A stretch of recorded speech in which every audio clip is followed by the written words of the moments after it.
odds market. I'm Dave Best. Session. This is Theo Goodman. All the tools to be among that few that win. I'm Stuart from Tipster HQ. My name's Jay Baglia. Taking the best price in the market. Hey guys, Javier. Some call it gambling. Here to bring you the best political betting tips. It's the booming industry of professional gaming. Odds Market, Sports Bet Daily. Bankroll management over at OddsMarket. Oddsmarket.com. We are Oddsmarket. Watch us. Hello and welcome to Sports Bet Daily, the brand new show over at oddsmarket.com, featuring daily sports. We've got an action-packed day for you today. We have got 5 sports, 4 guests, and 1 hour to fit it all in. So listen, I better get cracking because I tell you what, the hour flies. And right, so we're going to start with Adam Boothe, our CSGO Esports betting expert here to talk about the CSGO StarSeries. Whew, I got all that out in one go. And you're right. Yeah. So you're having a really good day at the moment. Before we started filming, you're like, this is looking like a 10-unit day for you of profit. Yeah. You know, I got up sort of at the break of dawn this morning and started hitting some Dota and CSGO. And so far, the first 3-4 matches have gone swimmingly. So if I just break even the rest of the day, it's going to be a 10-unit day for me. So I'm very, very happy about that. Very nice. I just say swimmingly. That's like a British term, I think. But you are based in England.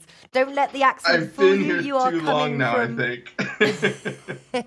It's going swimmingly. Wonderful stuff. And I have to say, obviously, we've got a massive group chat on Telegram for Sports Bet Daily. I tell you one thing that we all have in common is strange hours and a lack of sleep, and that seems to go with you as well.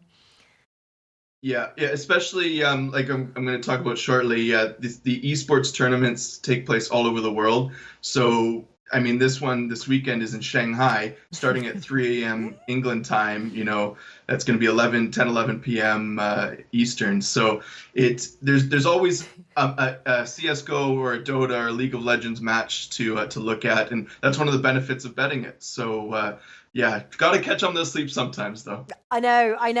So today we've got obviously esports. We've got Formula One, MotoGP, Argentina, UFC on ESPN2 with Dave Betts there, and then finally ending with Miami Open, heading to the semi-finals and finals there from RDL from Tipsters Club, and he too, I know, has had very little sleep watching all of those matches. So.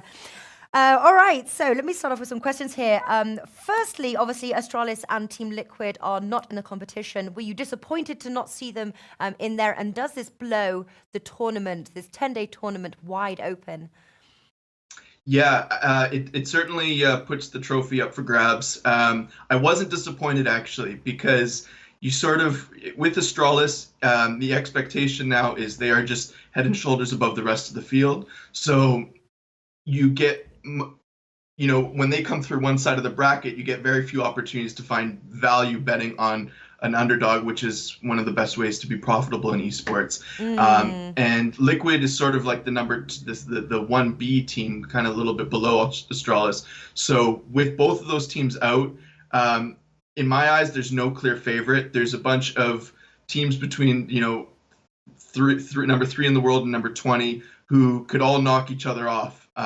So it's about finding the value as soon as possible before, you know, the general public does, and, you know, getting in early so that over the 10 days, you're not losing value that you passed up on. Yeah. And have you been able to find value? I think so. You know, we did the odds market article that went out today. It's on my Twitter profile. And I think there's a good amount of underrated teams based on the past month. Now, because the tournament's in Shanghai, some teams are going to be a bit burnt out.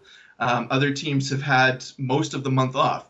And practice is always going to make teams improve more than just playing at tournaments. So there's a few spots for tonight's matches that I've isolated. And I'm happy to go in those right now if you want me to. This is what you're here for. Please do. Please do share. So we're here, pen and papers, and you know, we're taking tips from the people in the know here of their sports. So what are you looking at? Okay, so the first spot that I loved for tonight was the Danish team North is playing against the North American team NRG. And NRG had they both had very disappointing runs at the major in Katowice. And North, however, has had that whole time to practice with the same lineup. NRG replaced a player, and while they've looked okay online, I'm not expecting too deep of a run from them. I think North's expectations are much higher than NRG's. As well, NRG, one of their star players, had a issue with visa, something with customs. He wasn't able to get into China with his team. So that does have an effect in esports. We do see delays can cause value to be on a team that necessarily wouldn't have been. So North right now when I took them yesterday, they were at 1.85 at Pinnacle. Every other book had them about 1.6, 1.65. So I think that if that line hasn't dropped yet, and actually I can just check that quickly. It's still hovering around that. It's actually 1.9 right now to pick them, and I think that is phenomenal value. I think North has a much better map pool than NRG at the moment, so I'm not going to say it's going to be a 2-0. It could go to a third map, but I think that's a solid play, provided they're rested and firing on all cylinders. So that's my first one. One other play that I really liked was Renegades Tai Lu. Tai Lu is a Chinese team, Renegades an Australian team. I like that series to go to 3 maps. Renegades was one of the sort of underrated teams heading into the major, but they were in Poland for a good amount of March practicing. But I think Tai Lu, being a home team, will have put a lot of effort into this LAN, and I don't expect either team to dominate the other. I think we could see some very close maps, especially on Mirage, Inferno, Cash potentially as well. So I do think it'll go the distance. As well, you might want to look at taking the over 26.5 rounds. But those are two, if time is short on the show, those are 2 bets that I really like for tonight. Yeah. Well, listen, we've still got a tiny little bit left, and I like the way as well, because we were talking about Pinnacle a while ago, you and me, and Pinnacle really is a major sports book for esports betting. That's kind of like where it all began, really. Yeah. Pinnacle has sort of been the chief legitimate sports book pushing for esports, and they've been doing it for, I think they took their first esports bet back in 2010, somewhere in there. It was quite a while ago. And since then, I think they've hit over, I'm making up the figure, but I think it was somewhere 2 billion esports bets that they've taken now. And we know that they're just such a solid book for multiple sports. So if you do have access to that book, I highly recommend them. They do post outrights and props for most of the major esports tournaments as well. Yeah.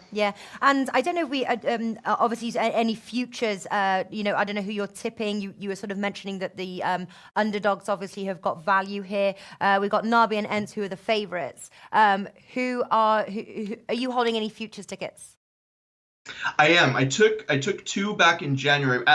Liquid announced that they were withdrawing from this tournament back in late January. And so I jumped on MIBR, which is a Brazilian team, and Navi, which is a CIS Ukrainian Russian mix. And I saw the value then. MIBR has been traveling almost nonstop since then. And they've looked pretty bad. And so their value has actually gone up. They're now about 8. Navi so I took them both at 7. Navi has dropped to about 4 across the board. They're slight favorites above Ents. I wouldn't take Navi right now, and I wouldn't take MIBR right now. If anything, teams like North or, who else do we got? That NIP, some of these, Ents does have value, but they could still be beat. Renegades beat them at the major 3 times. Or twice, sorry. So I don't see a ton of value on the outrights at this time. But if you are to look at some teams, I would look for a ballpark of 8 to 10 points. So, not the heavy favorites and not like the big underdogs. So that's kind of where my head's at there. Okay, awesome stuff. And just finally question here. Are there any good offshore options that offers sharp esports lines for US bettors? One of the questions here on chat. Oh, yes. Well, as far as offshores, and Five Dimes, I believe, is offshore, and I think they cater to Americans. So Five Dimes would be one. Bet Online is an American one as well. I mean, if you go over to SBR, you can customize your search so you can see US books. Most of the major reputable books now offer esports. Really, I mean, I can't think of any that don't. So your biggest question is just which book do you prefer? Yeah, very true indeed. Listen, Adam Boothe has written an article for us over at Odds Market. This video will be clipped and the article will be put in the description box. But if you want to go and check it out, head on over to Odds Market now. Full in-depth there of the Star Series with his bets on, if you guys want to check that out. Adam Boothe, absolute pleasure. Have a fantastic weekend. Let us know as well if you get those 10 units of profit today. Yeah, I will. Awesome. So we have part 2 next Friday, I was informed. Yes. So come back in before the playoffs on Friday, and we'll do an updated picks. Yes, absolutely. All right. Cheers, Adam. I'll speak to you soon. All right. Thanks, Nat. Take care. Bye-bye.